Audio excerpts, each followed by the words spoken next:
Russians were still able to buy McDonald's in cities across the country today despite the American chain suspending its business over the invasion of Ukraine.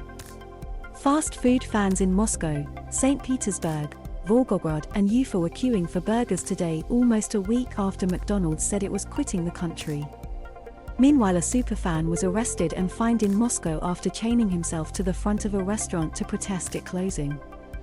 Luka Safronov-Zatravkin, a pianist and son of famous Russian artist Nikas Safronov, said it was inhumane of McDonald's to close, telling Russian media, "It was my way of life, it was my freedom, they decided that they could limit me." McDonald's announced what it called a temporary closure of all 850 restaurants last week, and while it did not give an exact date for the closure, it was widely assumed the move would happen at the end of the week. The Russian shutdown, during which McDonald's says it will continue paying its 62,000 staff and continue charitable operations, is expected to cost the company roughly $50 million per month. A man orders food at a McDonald's restaurant in St. Petersburg despite the company saying it would temporarily halt operations at its 850 stores. Luka Safronov-Zatravkin was arrested and fined after chaining himself to the door of a McDonald's in Russia to protest it closing. Russians order food at a McDonald's in the city of Novosibirsk on Monday, despite expectations the chain would close its doors this week. Restaurants in Moscow, St. Petersburg, Volgograd and Novosibirsk were still serving food on Monday. In the oil city Ufa, the chain explained today it would suspend operations by the end of today. Elsewhere, diners were told that outlets would close only after running down stocks of popular foods. Unlike other fast food businesses in Russia such as KFC and Pizza Hut, which are owned in franchise agreements, McDonald's owns the majority of its restaurants, meaning it is liable to take the hit.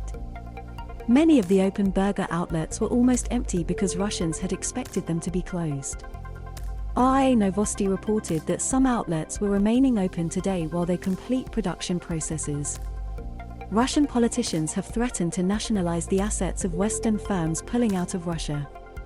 McDonald's first opened in the Soviet Union in 1990 in Moscow's Red Square, as people queued to get a taste of Western food as the Iron Curtain was lowered. A potent symbol of American soft economic power, it is now one of a series of high-profile brands to exit Russia amid outcry over Putin's attack on Ukraine. Explaining the decision last week, CEO Chris Kempczinski said the needless human suffering unfolding in Ukraine had prompted him to act. Starbucks, Pepsi, Microsoft, Coca-Cola, and Burger King are among 300 highly recognizable Western brands that have also quit Russia. It comes as Western governments strangle the Russian economy with sanctions, target Putin's inner circle, and hit the country's lucrative oil and gas exports in an effort to pressure him into ending the war.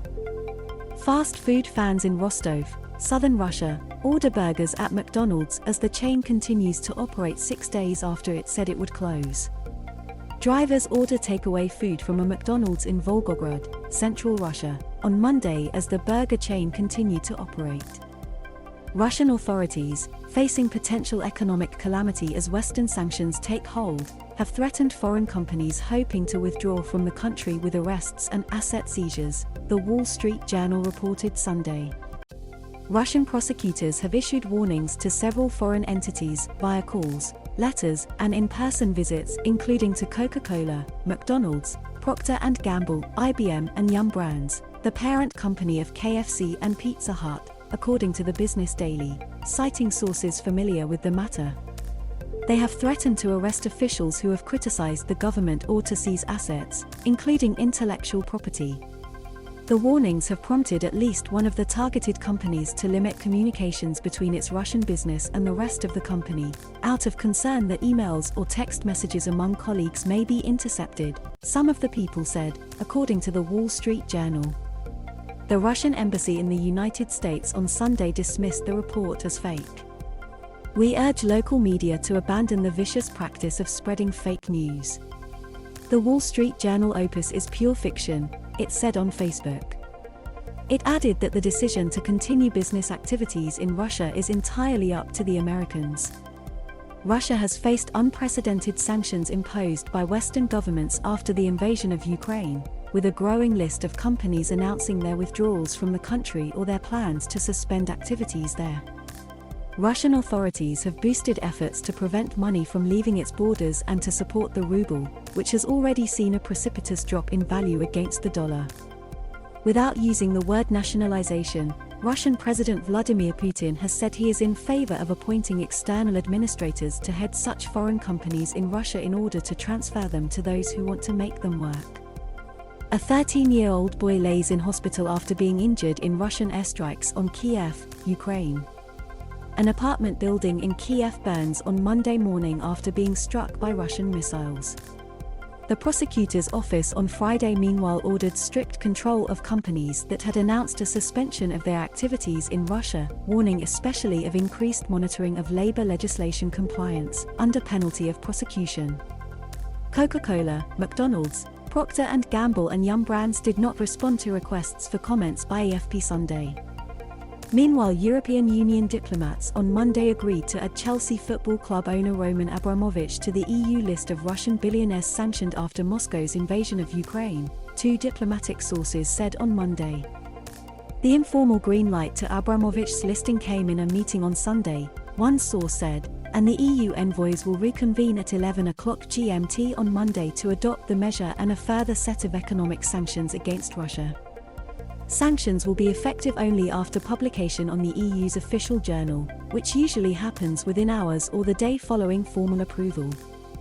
The West has sanctioned Russian billionaires, frozen state assets and cut off much of the Russian corporate sector from the global economy in an attempt to force Russian President Vladimir Putin to change course on Ukraine.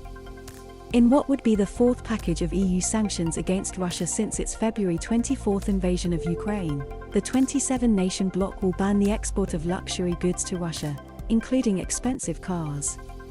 It will also prohibit the import of Russian steel and iron products, European Commission President Ursula von der Leyen said on Friday. At Sunday's meeting, diplomats asked the Commission, which drafted the economic sanctions, to explain some aspects of the new economic measures to make sure they cannot be successfully challenged in EU courts, according to two EU sources. No concerns were raised about the new listings of oligarchs and businessmen, which are in a separate legal document drafted by the EU External Action Service, one diplomat said, noting that Abramovich's listing will go through. Further Russian oligarchs will be added to the EU list. Dozens have already been sanctioned.